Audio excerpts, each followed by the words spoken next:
और आरजेडी के प्रवक्ता नवल किशोर हमारे साथ जुड़ रहे हैं। नवल जी, ये बड़ी कार्रवाई हो रही है, सीबीआई की टीम पहुंची हुई है राबड़ी देवी के घर पे, आपकी प्रतिक्रिया?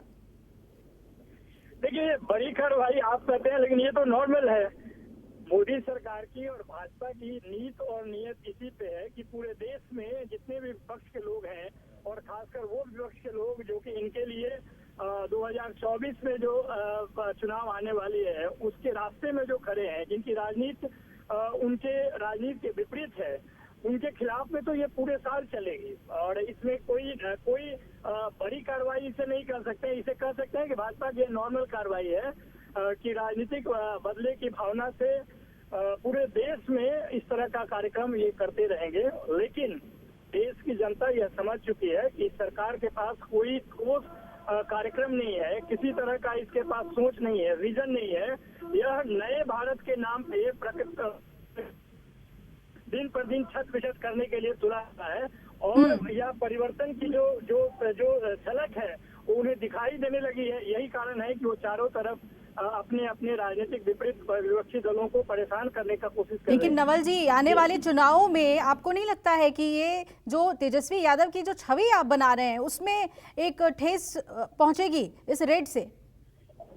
नहीं, देखिए, तेजस्वी यादव के खिलाफ में तो आज नहीं, 2015 में जब इनकी सत्ता परिवर्तन हुई और मोदी जी के तमाम कोशिशों के बावजूद वो तीसरे नंबर पे आए, तभी से वो कार्रवाई शुरू कर दी, उस तरह का कार्यक्रम शुरू कर दिया उन्होंने।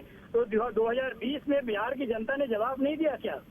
तो आने वाले समय में जब भी जनता देखेगी तो सरकार की नीयत क्या है, वो नीति क्या है, वो क्या करना चाहती है, और रख के वो काम करना चाहती है, क्या अर्थव्यवस्था को समाप्त करके करना चाहती है, क्या सामाजिक तनाव, धार्मिक उन्माद, इन रास्तों के माध्यम से देश को चलाना चाहती है। देश की जनता बहुत अच्छी तरह से यह जान चुकी है कि प्रगति के मार्ग पे ले जाने के लिए इनके पास कोई विजन नहीं है। यह सिर्फ धार्मिक उन्माद, सामाजिक तनाव और लोगों को धार्मिकता के मुद्दों के, हिंदू मुस्लिम के मुद्दों पे बांट कर ही बरगला सकते हैं। और इस कार्यक्रम को भी विगत 8-9 सालों में लोगों ने देखा है और उस बात को समझ चुके हैं और यही डर भाजपा को सता रही है या उनके पीछे जो संगठन खड़ी है उनको सता रही है। इसलिए वो तमाम तरह की इस तरह की कार्रवाई अपनी एजेंसियों के माध्यम से करने का कोशिश करेंगे और करते रहेंगे।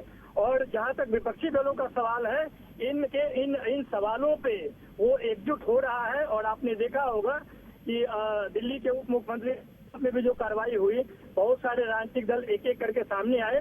जो बात हम लोग 2014 से कह रहे हैं और दोहरा रहे हैं, उसी की तरफ भारत का विपक्ष जाता हुआ दिख रहा है। यह सरकार सिर्फ राजनीतिक बदले की भावना से काम कर रही है। नवल जी, आप कह रहे हैं कि जनता नहीं देख रही है जो कार्रवाई हो रही है। 2015 का भी आपने जिक्र किया, लेकिन तेजस्वी यादव भी सीबीआई के स्कैनर पर हैं। आपको याद होगा गुड़गांव मॉल पर छापेमारी हुई थी। ये तमाम बातें जो है पूरे परिवार के खिलाफ जा रहा है। मीसा भारती भी स्कैनर पर है, तो कैसे चुनाव में जाएंगे तो क्या कहेंगे? क्योंकि आपकी चिट्ठी का तो कोई असर हुआ नहीं, तुरंत सीबीआई का एक्शन देखने को मिला है। पीएम ने चिट्ठी पर कोई अटेंशन नहीं दिया। लेकिन देखिए, आपने गुड़गांव का जिक्र किया तो आपको ये भी पता होगा कि उस मॉल का वस्तु स्थिति क्या थी। पता चला कि उसका उद्घाटन और उसमें तमाम तरह के जो सहयोगी हैं या वो भाजपा से जुड़े हुए लोग हैं। सीबीआई और इनकम टैक्स का कार्रवाई उसके बाद क्यों नहीं हुआ? क्यों नहीं बताया कि जो भाजपा के लोग हैं, जिसकी चर्चा उस समय हुई थी, तेजस्वी यादव जी ने भी लिख के दिया था, क्यों नहीं उस पर कोई छापेमारी हुई और उसका सच सामने आया?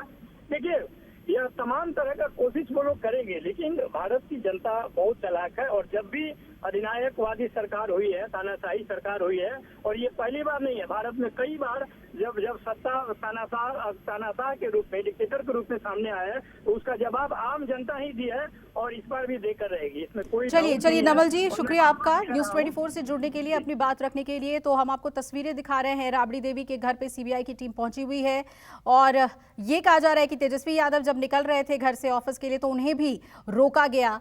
और नमस्कार, मैं हूं मानक गुप्ता। अगर आपको हमारा ये वीडियो पसंद आया हो तो इसे लाइक और शेयर जरूर करें और हाँ, हमें सब्सक्राइब और फॉलो करना ना भूलें ताकि आप देश और दुनिया की कोई खबर मिस ना करें।